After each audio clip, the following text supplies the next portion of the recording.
امام حسین خطبہ دے رہے ہیں تو یزید کی فوج سے نا لشکر آوازیں دینے لگا، کیا بلا؟ کہنے لگے حسین جلدی کرو، یا بیعت کرو یا جنگ کرو، دیر نہ کرو، ہمارا جمعہ لیٹ ہو رہا ہے۔ بلے ہو نمازیو، ہمارا جمعہ لیٹ ہو رہا ہے۔ جمعہ حسین کو شہید کریں گے، گردن کاٹیں گے، پھر جمعہ پڑھیں گے، نماز پڑھیں گے اور نماز میں کہیں گے اللہم صلی علی محمد وعلی، یہ نمازی ہیں۔ اہل بیت کی گردن پہ چھری چلائیں گے، پھر نماز پڑھیں گے اور کہیں گے اللہم صلی علی محمد وعلی۔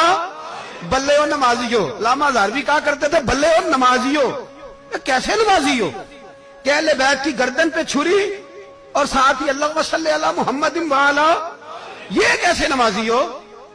یہ آج پوری دنیا کا حکمران اللہ ماشاءاللہ اسی طرح کا نمازی ہے۔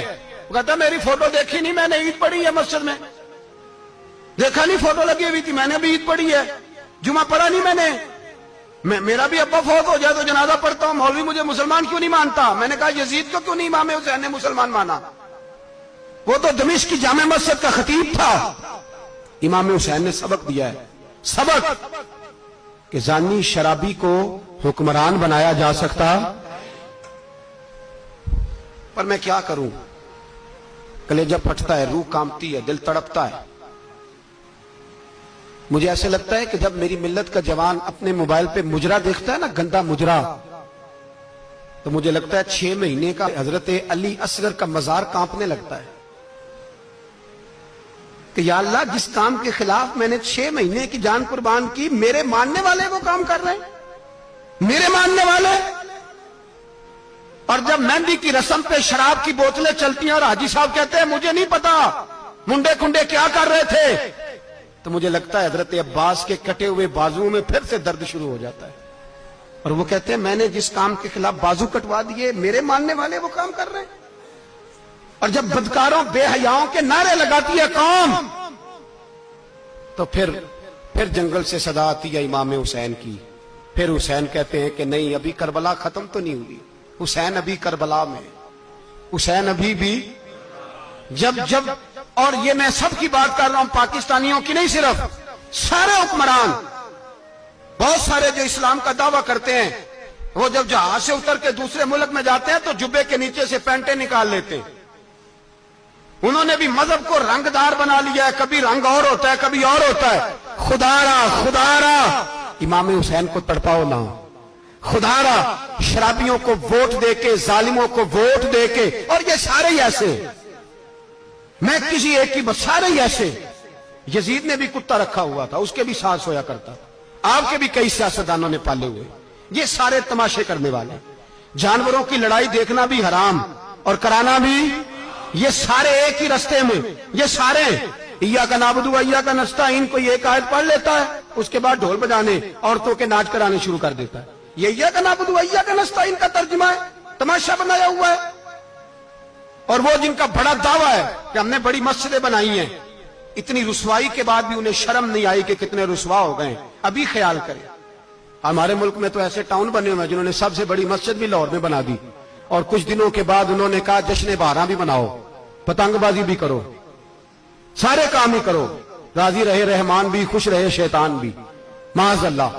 امام حسین نے اس سوچ کے خلاف جہاد کیا ہے، فرمایا نا لا الہ الا، دوسرے کی گنجائش ہے نا نا نا نا، شرابی کی گنجائش ہے، اس لیے کہ لا الہ الا، مسجد ہوگی تو پھر کلب نہیں ہوگا، لا الہ الا اللہ۔ اگر اللہ کا نام ہوگا تو پھر بدکار بے حیا کی گنجائش ہے، اس لیے کہ لا الہ الا اللہ، وحدہ لا شریک دین میں کسی گند کی گنجائش ہے ہی نہیں۔ یہ فکر ہے امام حسین، یہ سوچ ہے۔ ہمارا حکمران کہتا ہے مولوی صاحب نماز پڑھنے سے کس نے روکا ہے، سارا دن پڑھو، ہم بھی مسجد بنا کے دیتے ہیں، ہماری طرف سے 5 کلے زمین میں بناؤ، ہمیں نہ چھیڑو، شراب کباب بند نہ کراؤ۔ آپ دیکھ لیں دبئی کے اندر کیا ہو رہا ہے، شیخ زید اسلامک سینٹر بنا، اتنی بڑی مسجد دیکھنے کو دل کرتا ہے، لیکن چند کلومیٹر پہ کلب بھی بنا ہوا ہے، سارے تماشے۔ بس امام حسین نے کہا ہے کہ مسجدیں بنے گی، کلب نہیں بنیں گے۔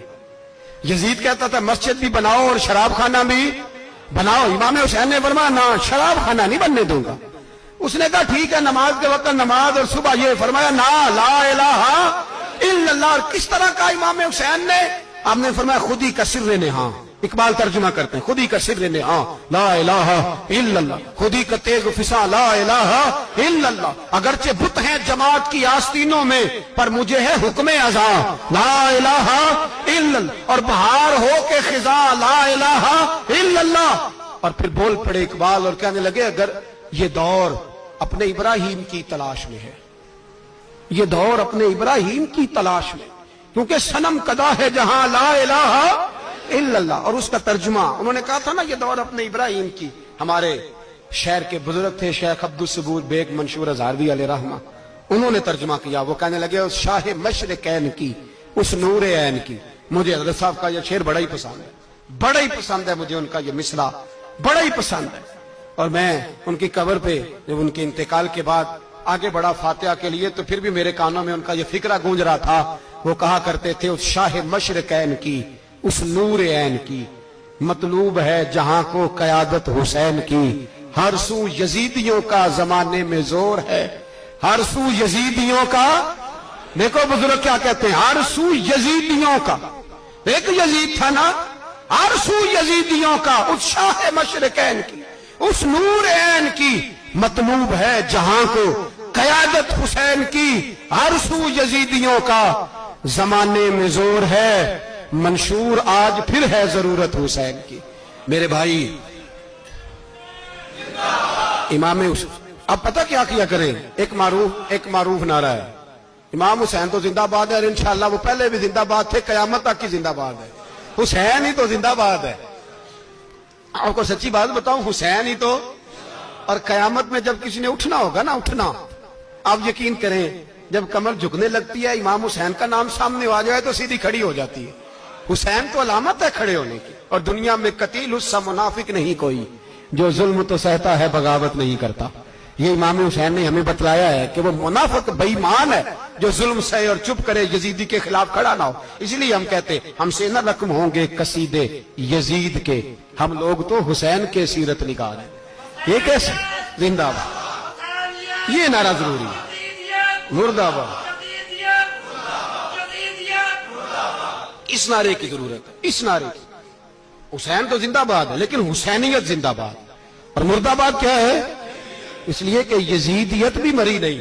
यजीद मरा, पर यजीदियत वो सिसकती है, दम तोड़ती है, पर किसी न किसी रंग में, किसी न किसी की शक्ल में उठ खड़ी होती है। इसीलिए इकबाल ने कहा सतीजा कार रहा है अजल से ता अमरोज, चराग मुस्तफवी से शरार बूलहबी। उसने कहा हर जगह कहीं ना कहीं हुजूर अलैहिस्सलाम की रोशनी से कोई ना कोई लड़ने की। खड़े करो अपने आप को। क्यों जालिमों की मदद करते हो? क्यों बेईमानों के सपोर्टर बनते हो? क्यों उन लोगों के नारे लगाते हो जो यजीदी हैं? हुसैनी बनो, हुसैनी बन के जिंदा रहो। कोई खा नहीं जाएगा, कोई खा नहीं जाएगा। यजीद मर जाया करते हैं और हुसैनियत आज भी जिंदा है और कयामत तक जिंदा रहेगी। जो शराबी है, जानी है, बदकार है, अगर तो आपकी तबलीग पे बाज आ जाए तो ठीक, वरना आपका उसके साथ दोस्ताना रखना भी हराम है। क्या फतवा दिया मैंने? हराम है, हराम। अगर आपका दोस्ताना है तो फिर 9-10 मुहर्रम को देग ना पकाना चावल की, इसलिए कि इमाम हुसैन को तेरी बिरयानी की कोई जरूरत नहीं। तेरी बासमती और छोटा गोश्त संभाल के रखना घर में, कोई हाजत नहीं। अगर शराबी, कबाबी, जानी, बदकार से दोस्ताना है, अगर महल्ले के गरीबों को गाली देने वालों के साथ तेरी दोस्ती है, तो फिर 10 मुहर्रम को चावल की देग बिल्कुल ना पकाना। इसलिए कि ये कोई तमाशा नहीं कि दोस्ती कातल से भी, मकतूल से याराना भी, कोई मतलब नहीं इस बात का। इमाम हुसैन को मानना है तो फिर डट के मानो, मजलूमों के साथ खड़े हो जाओ, गरीबों के साथ खड़े हो जाओ, बर्मा की बात करो, बर्मा के मुसलमान की बात करो, फलस्तीन, कश्मीर, इन सब के हक में मुसलमान उस वक्त खड़े होंगे जब सोच हुसैनी हो जाएगी, जब नजरिया हुसैनी होगा, फिर खड़े होंगे। 10 मुहर्रम जाया नहीं करें। अहले सुन्नत की उलमा जहां जहां कुरान और सुन्नत की रोशनी में इमाम हुसैन की बात करें, जहां जहां भी करें, वहां जाकर शरीक हो। हम भी हर साल बैठते हैं इमाम हुसैन की याद मनाने, और इस तरह बैठते हैं कि हुसैन हमारा है, हुसैन है। और इंसान को बेदार तो हो लेने दो, हर शख्स पुकारेगा हमारे हैं हुसैन। अल्लाह हमें इमाम हुसैन की सोच अता फरमाए। 10 मुहर्रम इशा के बाद 10:30 बजे तक आप हज़रात तशरीफ लाएं। आखिर दावाना अनिल हम्दुलिल्लाह।